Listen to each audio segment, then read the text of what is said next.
Hello guys, my name is James. Don't forget to subscribe to our channel. Imagine if the Justice League were real, but instead of the crime-fighting goodies we've come to love, they're actually terrifying, narcissistic and outright arrogant villains. That's what we're dealing with here in The Boys, Amazon's gory and bloody brilliant superhero series. The first season opens with an introduction to Hughie Campbell, a salesman who's in a happy relationship with a woman called Robin. Unfortunately, a speedster called A-Train runs her down and quite literally leaves her in a splattered mess. Hughie is understandably distraught and offered a small settlement if he signs an NDA. Hughie deliberates on that and soon meets Billy Butcher, a man who claims to be with the FBI on a special task force. That's a lie, as we soon find out, and he's actually a vigilante, working on his own accord with his own team. He's on a mission to bring Supes to justice given all the awful deeds they commit, which are all conveniently forgotten, covered up or paid off. Alongside Butcher, he recruits Frenchie, who happens to be adept at killing Supes. He later brings Mother's Milk onto the team too. The company responsible for covering up the horrible deeds from superheroes happens to be Vought, a corporation who manage numerous different heroes. At the top of this hierarchy are the Seven, a group of top heroes who front the company. When one of their members, Lamplighter, retires, they go on the search for a replacement. Annie aka Starlight is chosen to be part of the Seven.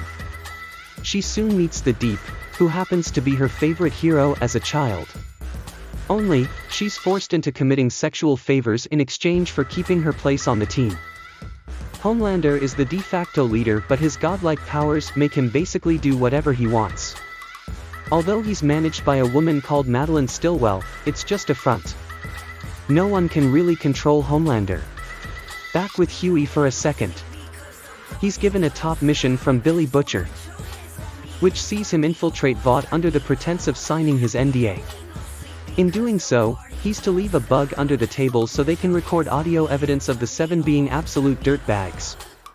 Hughie messes up, dropping the bug in the bathroom. Unfortunately, Translucent, another Seven member who happens to have the powers of invisibility, spots him and follows him back to the electronics store he works in. Butcher shows up, uttering his iconic, well, if it ain't the invisible CNT line and electrocuting the guy. Hughie eventually kills him by a bomb placed strategically up Translucent's ass. With him gone, they turn their attention over to A-Train. Now, A-Train actually happens to be addicted to a strange chemical known as Compound V, which he takes before a big race against a fellow speedster.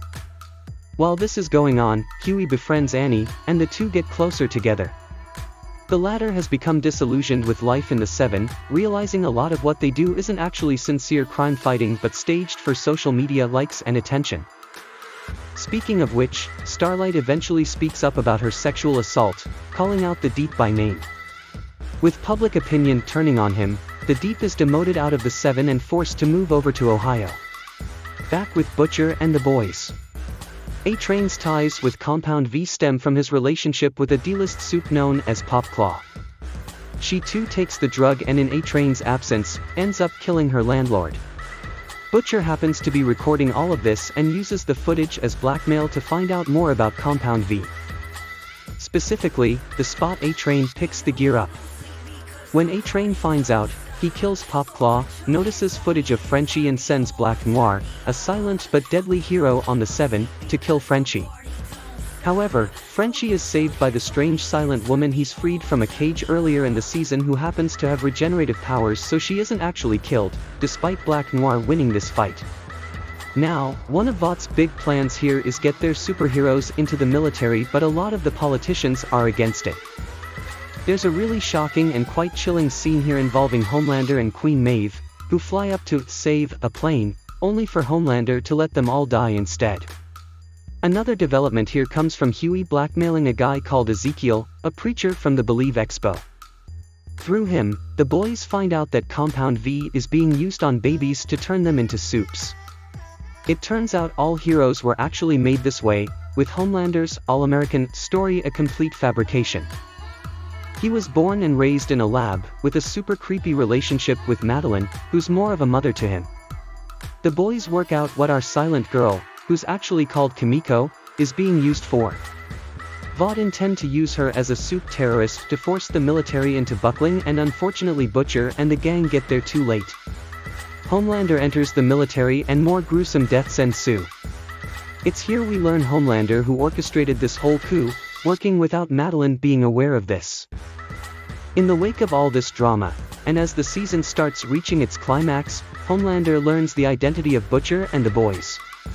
Starlight is also shown footage of Huey and told that he's been using her this whole time to get dirt on the Seven.